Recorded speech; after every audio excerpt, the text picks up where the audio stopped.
À Uvira, dans la province du Sud Kivu, les acteurs de la société civile haussent les tons face au non-respect de la main-d'œuvre locale par certaines organisations opérant dans la région. Ce jeudi 16 avril 2026, le Centre des ressources des jeunes d'Uvira a servi de cadre à une conférence-débat réunissant des intellectuels, des leaders communautaires ainsi que plusieurs représentants des structures locales, des ONG et des associations. Une rencontre organisée dans le but d'analyser les pratiques des ONG et projets exécutés au sein de la communauté. Au cœur des échanges, un constat préoccupant a été dressé. Plusieurs organisations ne respecteraient pas les textes en vigueur, notamment l'exigence d'intégrer au moins 60% de main-d'œuvre locale dans leurs activités. Une situation qui, selon les participants, prive les populations locales des opportunités d'emploi et limite l'impact réel des projets sur le terrain. Les discussions ont également mis en lumière des pratiques jugées inacceptables, notamment des cas où certaines organisations présenteraient aux bailleurs des rapports d'activité non conformes à la réalité, alors que les communautés bénéficiaires ne constatent aucun changement significatif. Mais tunaweza contacter l'autorité. Si tunaona paraporo na baraka nayo ipo msitu sawa sawa na shi. Pourquoi binye binafanyika mpaka sur terrain bakangali tuko tunankadre batu pa juu ya makazi mbalimbali ya mikono bali tuprometre ile le siku batatupatia 50 mashine, lakini kwa sababu mimi siko Muislamu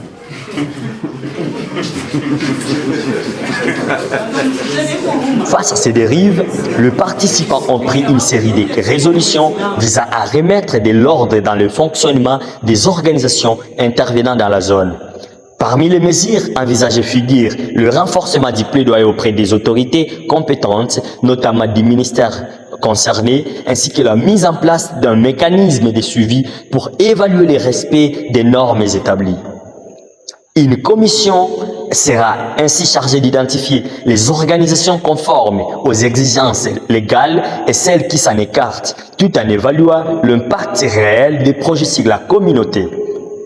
Les participants ont par ailleurs insisté sur la nécessité de redéfinir clairement la notion de main-d'œuvre locale en mettant l'accent sur les populations vivant dans les zones d'exécution de projets qui doivent être les premiers bénéficiaires des opportunités générées. Point, il est ma expérience professionnelle. Parce que on a évoqué ma expérience professionnelle. Moi, je suis à l'université 5 ans, 6 ans, 7 ans. On a qu'à une expérience professionnelle. Parce que il est à l'université. Il est à l'université. C'est déjà inafika après 6 mois banarudia banakuja magari yao banarudia kwa. Ukienda angalia zero impact. Tutakazia ma recommandation. Sasa hii mwingine iko developer. Na waza ile ndio napasha conduire. À travers cette mobilisation, la société civile d'Uvira entend renforcer son rôle de veille citoyenne et promouvoir une gestion plus transparente et équitable de projets de développement au profit des communautés locales. Jean-Charles Adon, chargé des activités de la société civile congolaise Axe Sud-Sud. Merci beaucoup. Comme vous l'avez dit, nous venons de terminer notre conférence débat, laquelle avait l'objectif d'évaluer pourquoi si le non-respect de la main-d'œuvre locale et la déconsidération des organisations locales par les organisations internationales et les agences des Nations Unies. Et dans cette réunion, plusieurs couches ont été représentées, notamment les intellectuels, les responsables des ASBL d'Uvira, y compris aussi les conseils provinciaux de la jeunesse urbain, conseil territorial et d'autres couches et différentes couches au niveau de la communauté.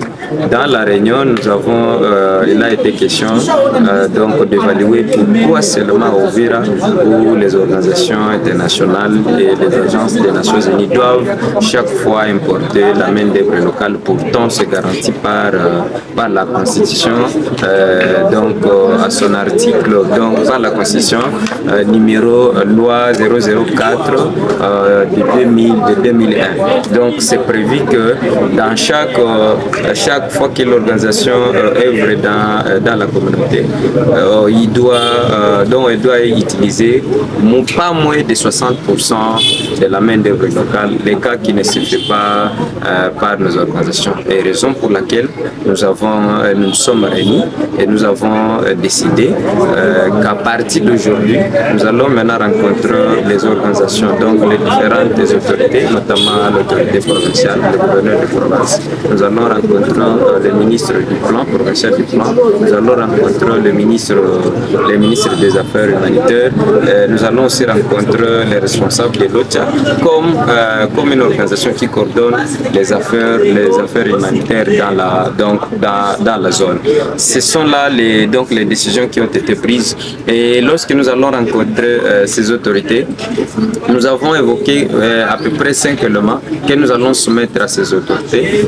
Le premier élément, chaque organisation désormais doit se conformer à cet article qui stipule le respect de la main-d'œuvre locale à 60%.